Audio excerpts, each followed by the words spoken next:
Well, that's really simple in Photoshop. So we're going to make a new file. You know what? Just to make it easy on ourselves, let's make a square. Okay, so it's a completely square layer. And then we're going to go up to the rulers. If you don't have the rulers turned on, you can go into view and just tick that off to get the rulers on your screen, because when you have the rulers on, you can put your pointer up there, drag down, and get yourself a guide, because we want this arrow to be perfectly straight to have the best graphic to begin with. Okay, so we got a guide roughly in the center of the image. Then we're going to go over here to the line tool. So if it's not showing, it might be showing rectangle by default. See that little arrow down there? If you hold that down, you switch and go down to the line tool. And then we have a bunch of options up here. Don't worry about shape, that's fine. Leave that alone. Fill, we don't want any fill. Right now it's got that red slash, so we say it's not going to fill. Again, if you click on it, it will show you have the option to no fill, solid color, gradient, or pattern. And we have it right now as nothing, which is fine. And the stroke, the same thing. And we have the stroke to solid color. I've got mine set to purple because that's what color I'm going to do. And then we go to the how many points. So set this to maximum, so you're going to get nice filled in. Leave it a regular line. And I mean, again, all of these you can change based on what you want. But we want the weight to be set to 40 pixels. And then we go to this right here, click on that, and we'll allow you to put arrowheads on the start and the end. And depending on how you want your arrows to look, you could monkey around with that. And then we're going to go down here to the line, get your cursor on the line, a little bit in from the edge, and just hold down your mouse and drag this over. And when you get to the other end, slide it up there and it will snap to the guide. Let it go. And there we've got our purple arrow. Easy as that. I'm going to make a new layer, because right now this is a shape layer, which means it's a thing in Photoshop, but it's not a thing if you took it into another program. It's not a graphic. It's part of a thing in Photoshop. So we want to make it a graphic so it's easier to use. So we're going to make a new layer, new layer, boom. Yes, just call it whatever, don't care. And then we're going to go to select our shape right there, hold down the control key on your keyboard, and then select this one as well, and that will get them both highlighted. Then go over here to the layer menu and go down to merge layers, and it will merge all the layers that you have selected. Now it has changed it from a shape to an actual layer. Now it's a graphic. But we want it to be transparent. It's got this background. So I'm just going to grab the background, drag it down to the bottom here to the garbage can, get rid of it. Now we have a transparent layer. Okay, we're going to save that. Save as. And to get this to be transparent and not have a lot of overhead, we're going to make it a PNG, which is Portable Network Graphic.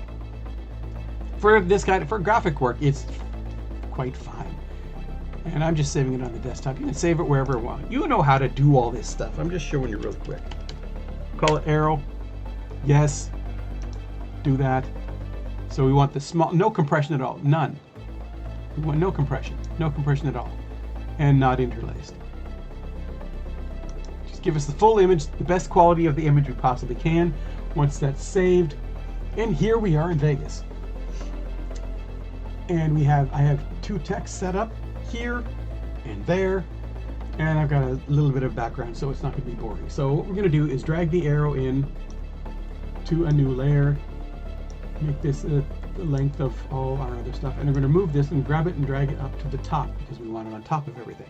Right now it's a layer, it's an arrow, it's kind of boring, but we can fix that. But first let's get this stuff set up first. Okay, you want to turn off lock aspect ratio, and you want to turn off size about center.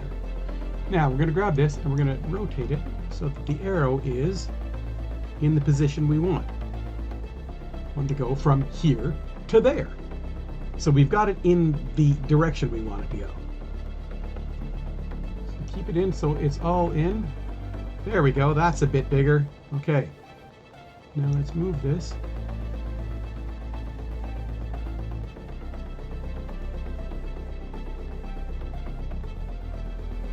Inside there.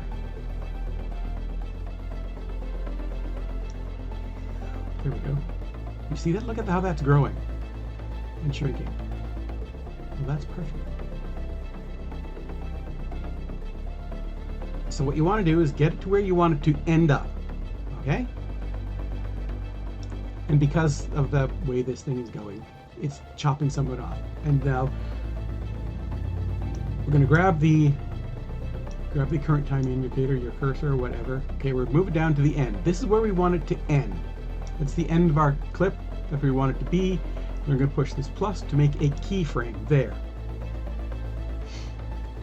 And let's say we want it to take 2 seconds. We'll move it back to 8. So you can roll your cursor up and down on this and zoom this in as well, so it'll make it easier for you to move something to exactly the right spot. So it zooms in and out on everything. I'm going to grab this keyframe, and it's going to make my life really difficult. There. Move the current time indicator to there. That's 8:15. We wanted it at 8. 8. There we go. 8. 8 seconds. Okay, this is where we want the effect to start. So now what we're going to do is we're going to drag this up. You see how the arrow itself is moving? Like, this is the quick and dirty way. You notice that it wasn't updating the screen when I did that. So one thing you can do, when you go into this again, sync cursor, that's the button.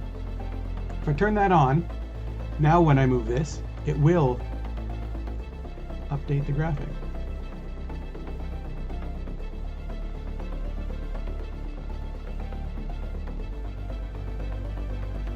So we just want that to happen at the time. So let's grab, if you select this one, hold down Control, select this one, it gives us both of them.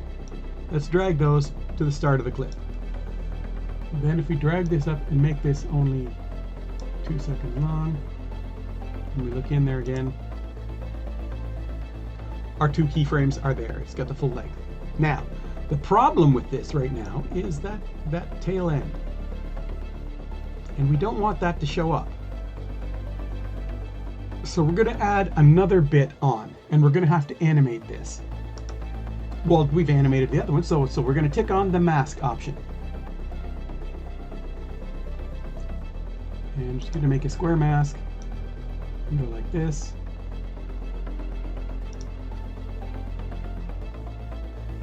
There, let's make this a negative. There. Okay.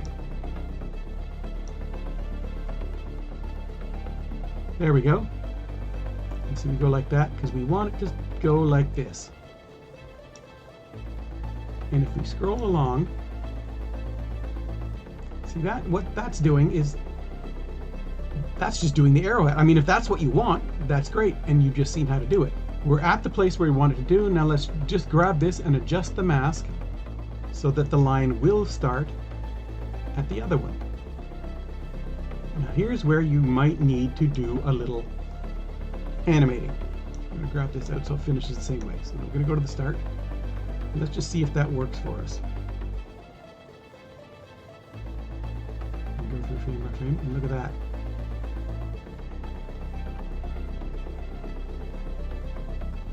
That arrow grows from where we start and goes to where we end. And that's all there is to it to make a line. Now, you might say, yeah, but that line's really boring. You're right, it is. Now we can go into the effects, and let's just look in the stuff that Vegas has, and we go up here to one called Layer Dimensionality. I'm going to click that on. Say OK, and it's going to give us a whole passel of options. I'm just going to crank down all of these so we can see them. Let's say we want a drop shadow on this. Well, that's perfectly fine. We can do that. Well, that's not fancy enough. I want a glow too. I want an outer glow. I want an edge glow right there. Set that up. But I want it to be like sort of like the purple, only brighter. So it's still a purple one. There we go. And you can crank that up if you want. Super glow. Hardly any glow. And it's just like kind of like an outline. And same thing with the embossing. You can choose to make it, give a little more dimensionality to your arrow. Up or down. There you go. So if we go through this frame at a time, got our arrow. that goes over 2 seconds. There we go. So let's say you want to do it a different way. Well, is there a different way? There sure is. We could use it just with the masks. 2 seconds. There we go. That's how long we want it to be. If you're not going to move the position, you don't need to set a position keyframe. If it's just going to be right there, you just need to leave it. But we are going to put a mask on it. And we're going to do a square mask, just like before. And we're going to draw it at the 2 second mark to finished. I'm going to grab this. I'm going to move this end of it because I want to chop that arrow. I'll put an arrow on point on each end so we can use it either way. But that's where we want the mask to be, at the end. I'm going to go down to this keyframe over here, and I'm just going to delete it. So now, because this keyframe is here, it doesn't matter where it is. If there is no other keyframe, this is for the whole thing. But then we're back at the start, so I'm going to grab this end of it, and I'm just going to pull it back to right there. So you can quickly go to a keyframe by just hitting this, and we're going to make it so an inner of 5, and then we're going to jump to the next keyframe, which is the last keyframe. So make sure it is still inner 5. So ideally you would want to do that before when you did your first keyframe, before you made any other additions. And you'll notice now that the end is getting cut off because of the feather. So we're at the keyframe, just go here, drag it out a bit more. Make sure the end shows up. And there you go. Notice we're also getting a little bit of fade from that, so let's pull this up a bit as well. There we go. Now our line fades in at that end, becomes solid there. And again, over 2 seconds. And again, you can, because it's just another graphic element, you can leave it on for as long as you want. So you see, as we go there, scroll over.